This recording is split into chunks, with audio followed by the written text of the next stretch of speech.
Երևանի ավագանի մտնելու դեպքում Երկիր Ծիրանի կուսակցությունը հիմնանորոգելու է քաղաքի փողոցները, բարեկարգելու է բակերը, նորոգելու է մայթերն ու վերականգնելու է հենապատերը։ Կուսակցությունը նաև բարելավելու է քաղաքի արտաքին լուսավորությունը։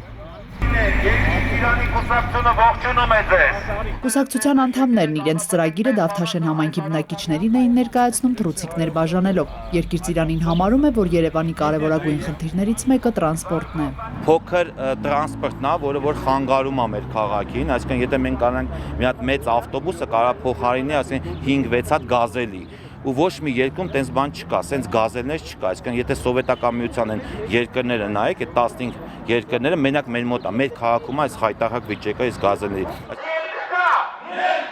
Երևանի խնդիրների եւ իրենց առաջարկած լուծումների մասին Ելք-դաշինքի անդամները խոսել են Գարեգին Նժդեհի հրապարակում անցկացված նախընտրական հանրահավաքի ժամանակ։ Ելքի թեկնածու Անահիտ Բախշյանն իր ելույթում նշել է, որ ելքի երիտասարդները կրթված են։ Նրանք ունեն կրթություն, իսկական կրթություն, լավ կրթություն եւ համոզմունք։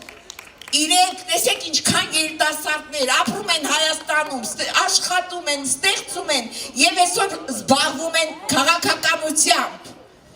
որը շատ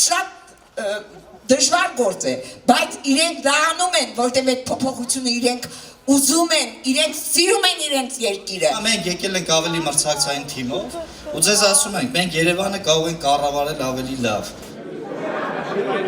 ՀՀԿ նախընտրական ցուցակը գլխավորող Տարոն Մարգարյանը Նորք-Մարաշ վարչական շրջանի բնակիչների հետ հանդիպման ժամանակ խոսել է Երևանի սոցիալական ու առողջապահական ծրագրերի մասին։ Ներկայացնելով Երևանի զարգացման ծրագիրը Տարոն Մարգարյանը վստահեցրել է, որ համայնքային ենթակայության բոլոր պոլիկլինիկաները հիմնովին կնորոգվեն ու կվերազինվեն ժամանակակից բուժսարքավորումներով։ Մենք վստահ ենք այս փորձառու թիմով կարող ենք այդ ամենը կյանքի կոչել։ Ձեր վստահությամբ, ձեր հավատով եւ ձեր անմիջական մասնակցությամբ։ Սոցիալապես անապահովները անվճար հետազոտվելու հնարավորություն կունենան։ Տարոն Մարգարյանը տեղեկացրել է նաև, որ կշարունակվեն կարիքավոր ընտանիքների երեխաների ամառային հանգստի եւ կրթության կազմակերպման աջակցության ծրագրերը։ Լիաննա Ներսիսյան, ժամը լրատվական։